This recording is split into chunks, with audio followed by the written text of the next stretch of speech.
We have Jacklyn in the house. Can I get a what up? What up? Hello. Welcome to the 10K club. Thank you for being here. Appreciate you. Okay, so look, before we dive down into it, what do you think the biggest problem with your business before you started with us? What was that? What drove you to joining Clients for Automation? Sales. Sales.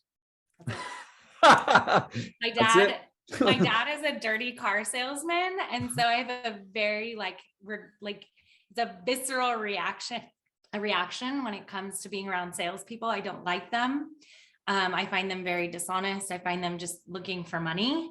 And so I had to realize I have to change that mindset because it's not going to serve me. And I'm not hurting anyone. And I know that my product is better than any product out there.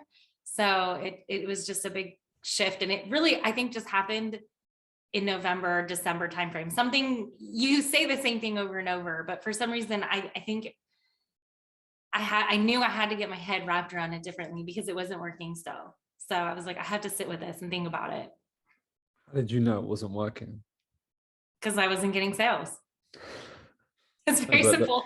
but the majority of people online aren't. So but what's that shift? Because I read a stat, 95% of people, sit online, and I suppose, there's no judgment, but I suppose that they go down a path and hope that maybe building a social media following will end up with sales at some stage. And that's an exciting process. I'm not saying it's not an asset, of course it is, but it doesn't monetize as quickly as people think. So Correct. were you going down that path and thinking what was the decision? Because there's always a pain point. I totally get what you're saying. We've heard this hundreds of times.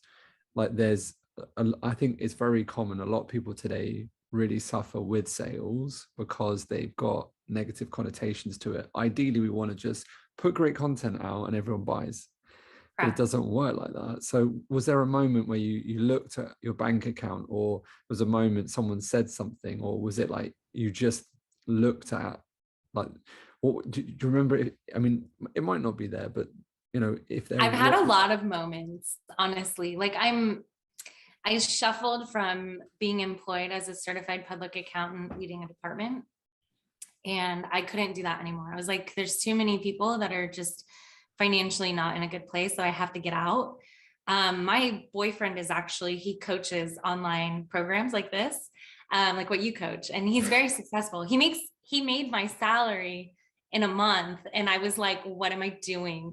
This is like, I'm working way too hard. I was working 20 hours a day. I was on a different continent every other week, just grinding, and I was like, I can't do this anymore. So that was like my first moment that put me down this path. Then he helped me launch my houseflipping program, and it was like wildly successful. He just like over my shoulder, hey, do this. And then I'd do it. And then he'd come back and look at it. But I could see like the way he was looking at it and the way I was looking at it, like just in the copy and the translation and stuff like that. Like, I was like, okay, my head is like not there. I'm not at that killer mode. You know what I mean? I'm not at that, like, I got this. I know what I need to say. I know how to, I was just sitting there like, oh, that just sounds so fake. In my head, I'm like, this just sounds so fake, but it works. Right. And I'm like, this is weird. And so I didn't want to have to rely on him all the time. Like, I'm very independent. I'm like, I just want to figure this out on my own. I want to so that's why I signed up with you. Like, I already knew I was going to buy before. I literally told the sales guy, like, don't waste your time. I already know I'm going to buy this because I want someone to handhold me and I want to see how they're doing it because they know there's more than one approach. Not saying my boyfriend's approach doesn't work. Obviously, he teaches the same exact thing you do, same Mm. process, same everything. So I knew that was it. But then I had like on my house flipping calls, I had 96 calls and I closed 2 people. And I was like, that's what made me like, okay, this is not working. Like, I need help. And I need help on like a scale that I don't feel like you can't learn from those that are closest to you. And he's going to get impatient with me. And that's not how I want a relationship to be. So I need help. So that's why I joined. It was like that moment of like 92 out of 96 is awful. It's awful. And I was just like, the follow-up was killing me. Everything was just not working. You know what I mean? It just wasn't working. And then I realized like house flipping people are like, everyone who came really didn't have enough money. So I think my AI on my Pixel was wrong. So then I was like, well, I really want to go into the financial space. I just built the house flipping while I was working. So I paused that, and that's why I joined your program, because I was like, I want to start fresh. I want to start a new program.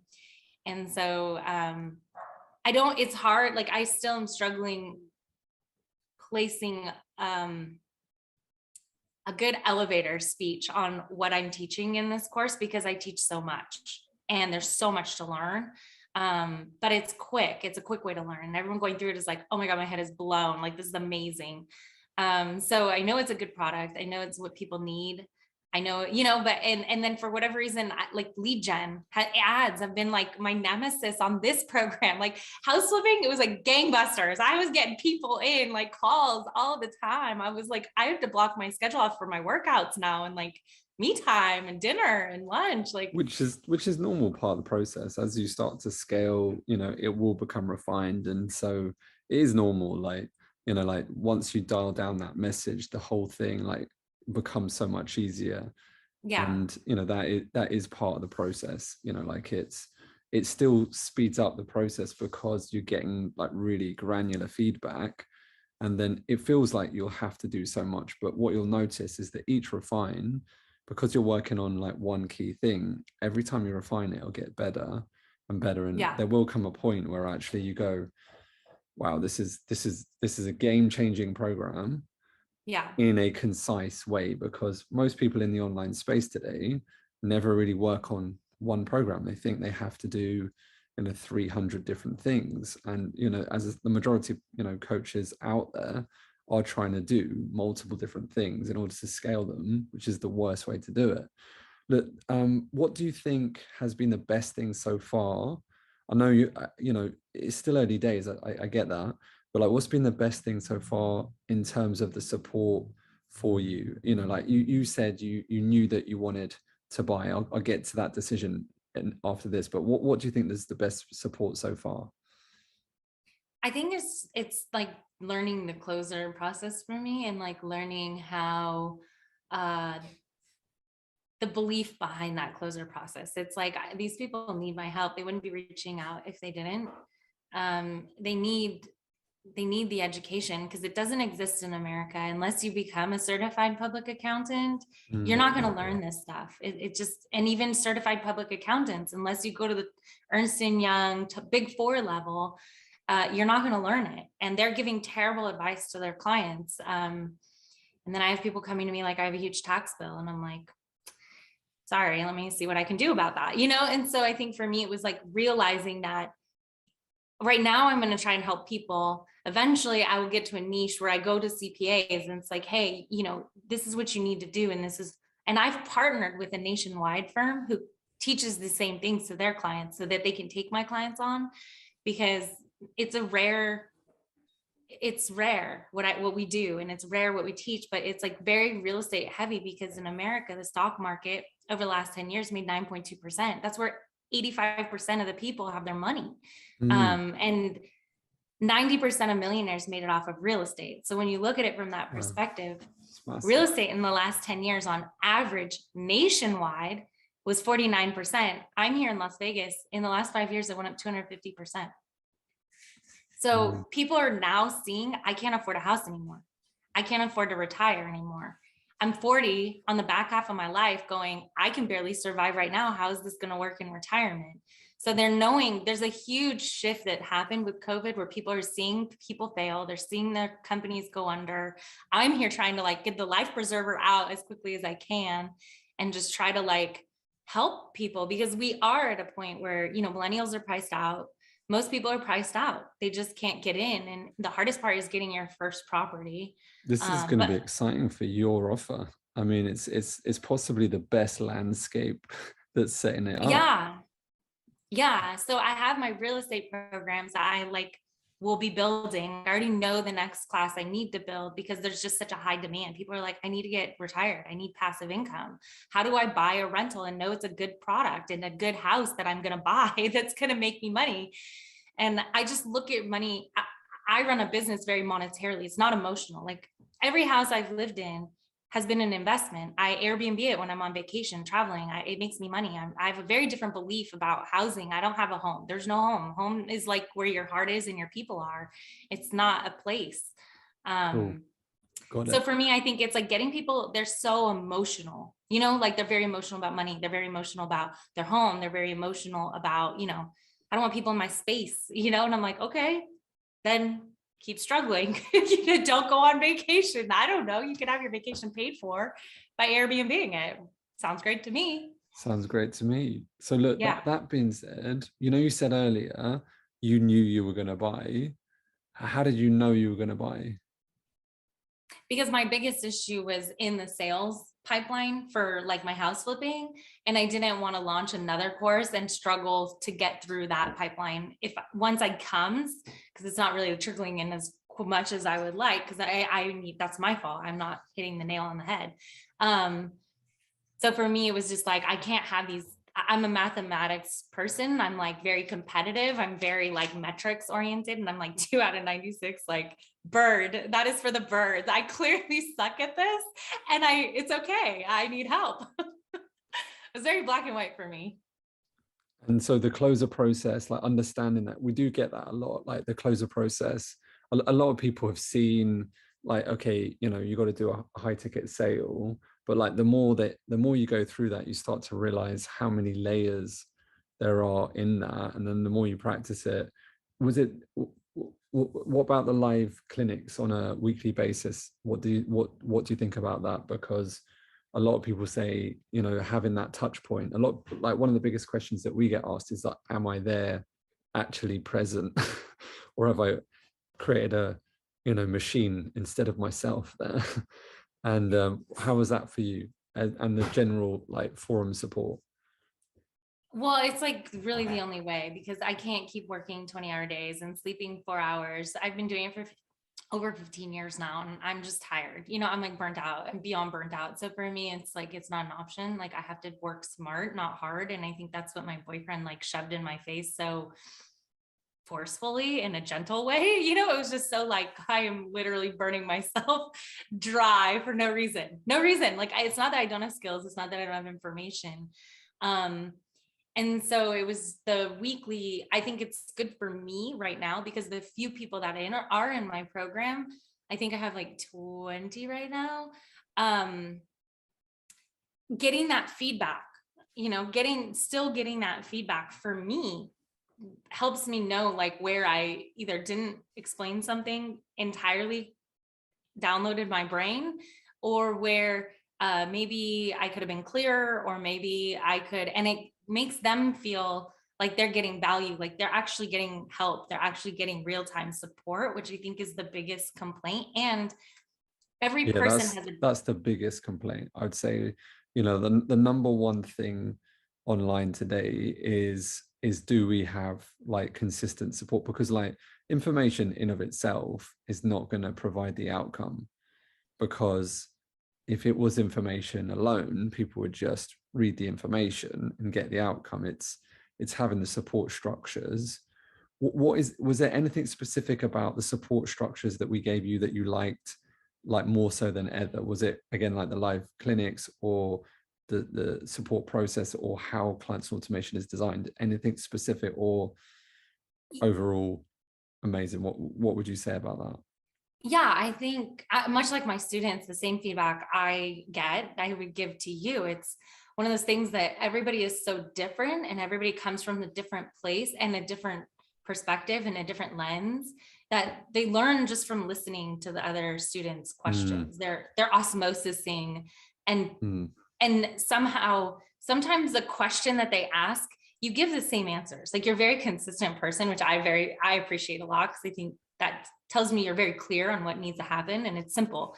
And mm. it's us who are like on a hamster wheel going nowhere, you know, it's our stuff. But sometimes the way they ask it, it clicks in my head. It's like, oh, I would have never asked it that way, but yeah, that's one way of looking at it. And yeah, that's true. And so then it can help me process and move forward to get out of this circle. Does that make sense? Yeah, yeah. I mean, a lot of people don't realize the benefit of that. So, for example, what that means is that you know, you're on a live consultation clinic and you're not sure, like sometimes you don't know what you don't know. You don't know that that's a block.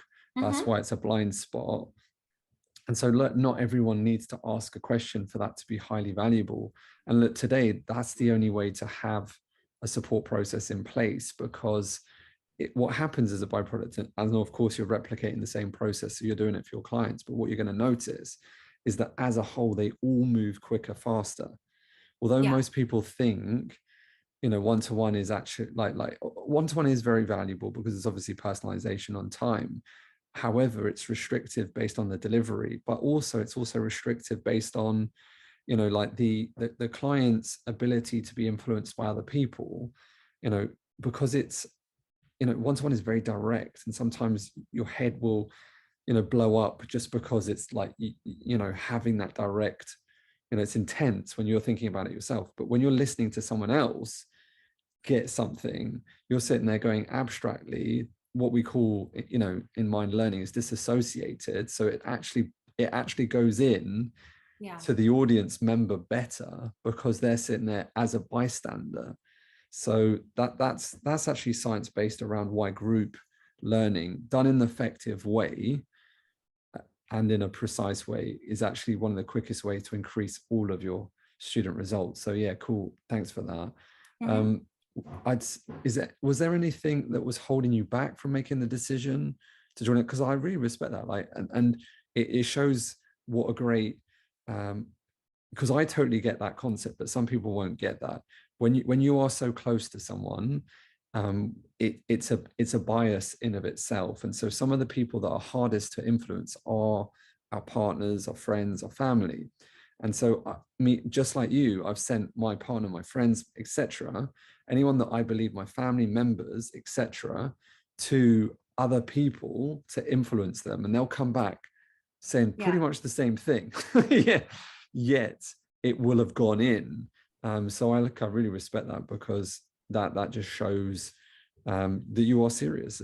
Was there anything stopping you from making that decision, or were you hesitant or worried about anything in particular?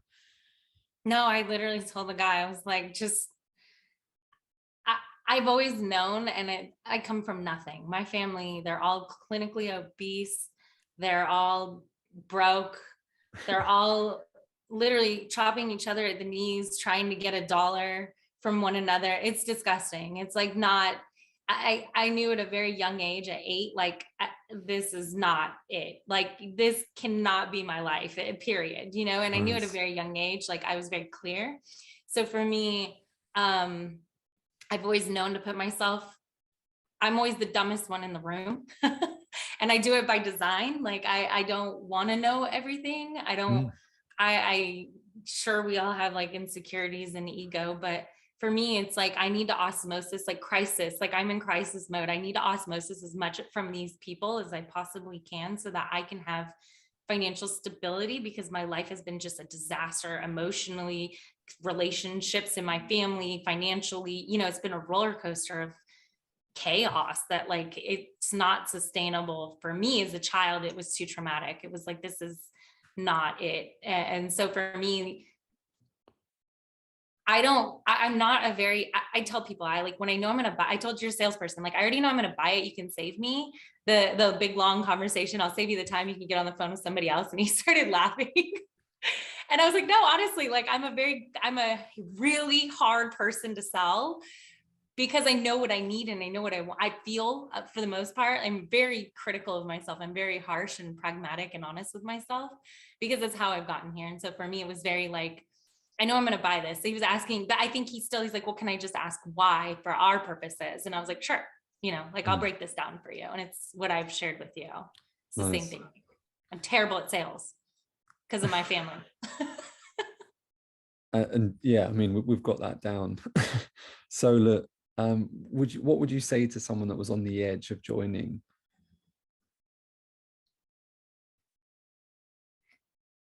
I mean, it's the same thing I tell the people that I'm trying to talk to. It's like, if you can't decide for your future, what is your life going to be? And you're always going to sit there looking back and regretting and dwelling and wishing. And I get a lot of people myself on the call, they're like, oh, I don't want to fail. And I'm like, how is trying failing? Like, how many people don't try? Put yourself in that category. How many people wish, dream, hope, and get nowhere? But if you try, and you might surprise yourself, you know? And so I would just say, just sometimes you've got to take a leap of faith because you have no other option. You have no other choice, you know, and do it. Just do it. Do it for yourself because you deserve it, you know? And it's scary. It's hard. This year has been very uncomfortable for me financially. It's been very uncomfortable for me in a lot of respects. Rebuilding, I completely uprooted my life, but I know today I did it for a reason and I know why I'm here and it's very clear. So the sooner you get clear on your why and what's going on in your life and the reason you're even picking up this phone, you know, sometimes I have to do that. I have to get on the phone and just ask them why, you know, like, why are you even on this phone? Like, I don't think you're ready, you know, and just try. It's not a failure ever. I agree. Well, Jacklyn, thanks so much for being here. Give yourselves a hand. I appreciate you because, again, like, it doesn't work without amazing people like yourself that, you know, continually, you know, follow the process, refine, keep going, and never give up on your dreams. So that being said, let's get you clear on your next steps. Let's give you a high five and let's get you clear on the next steps.